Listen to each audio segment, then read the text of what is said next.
Aloha! Hi. I'm Madame Donut, and I own Donut Dynamite with my husband.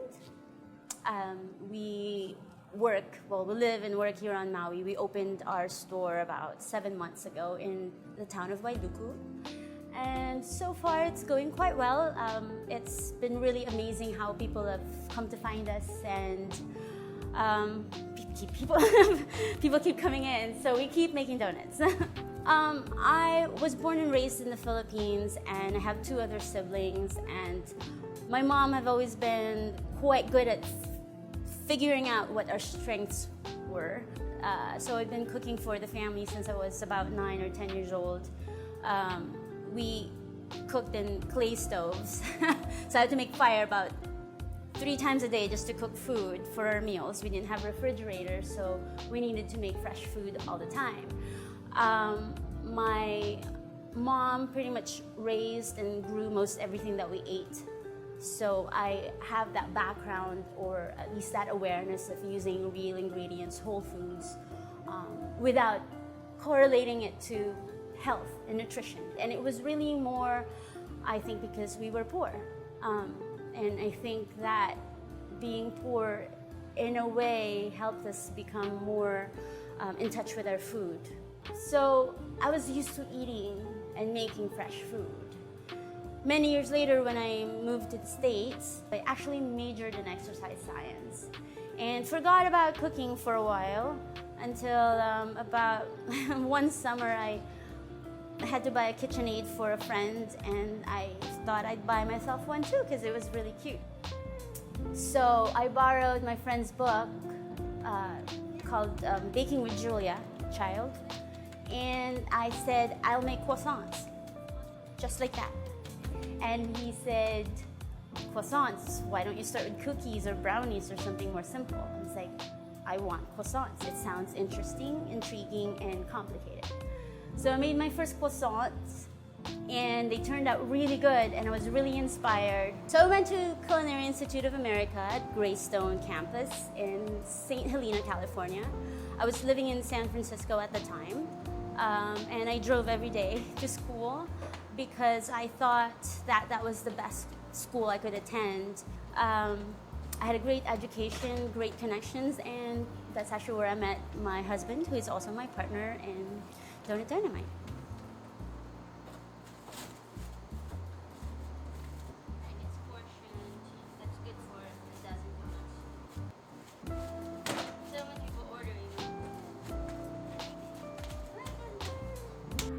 I always loved donuts. My very first job was actually at Dunkin' Donuts when I was 15. I think my awareness of donuts kind of came about around that time when I was 15. Many years later, I became a pastry chef. Somehow, I would always sneak in a donut on the pastry menu in every place that I worked at. I always thought it was fun.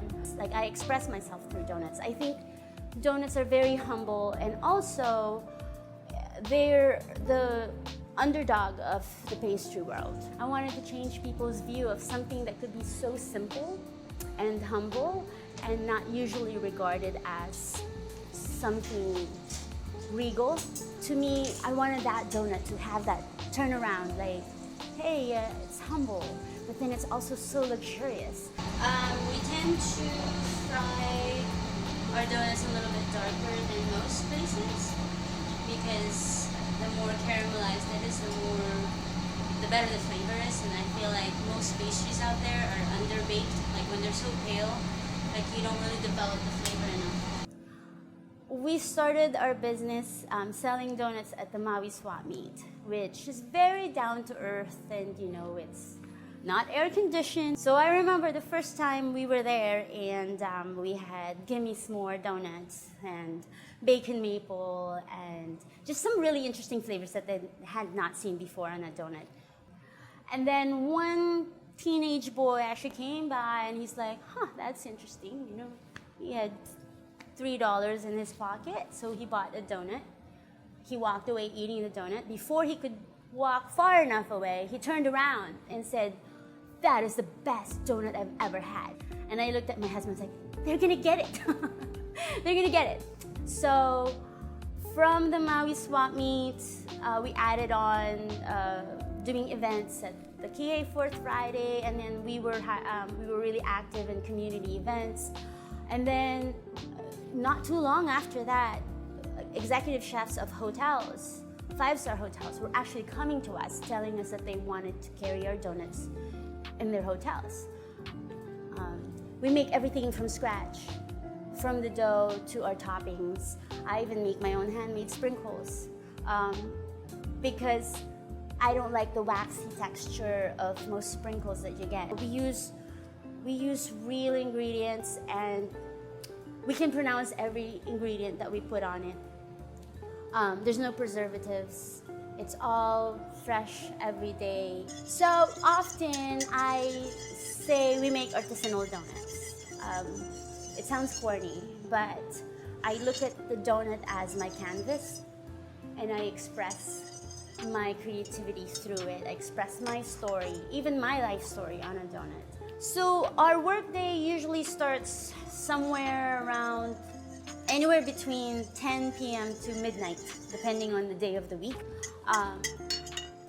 And then my husband usually rolls the dough. I would have made the brioche dough at least a day in advance, so that the dough's been rested by the time my husband rolls the dough, around 10 or 11 p.m. After he rolls them, the doughs have to rest for a few minutes, anywhere between 45 minutes to an hour before we can cut them. We cut them, we proof them, we fry them, we cool them, we glaze them. By the time all of these are done, usually it would be around 5 o'clock in the morning when we box our donuts to deliver to our accounts in the hotels and other coffee shops locally. And then we finish more donuts for the store. We open our donut shop at 7 a.m. currently. My work day really is from about midnight to 6 or 9 p.m. I think we will always be creative. We will always be inspired to do something with food. You know, even with the donuts alone, we're inspired constantly by our customers or our neighbors who bring in fresh fruit or whatever it is from their backyards. You know, I think it's amazing. We change our menu every day based on what inspired us that day. You know, there's constant inspiration out there. It's art, you know. It's just, if we don't make donuts, I'm sure we'll find something as exciting and as creative and as stimulating. I don't think we can possibly stop creating food. This is our passion, and it's, like I said, it's our vocation, it's our calling, it's our passion. We cannot even imagine a life without really good food.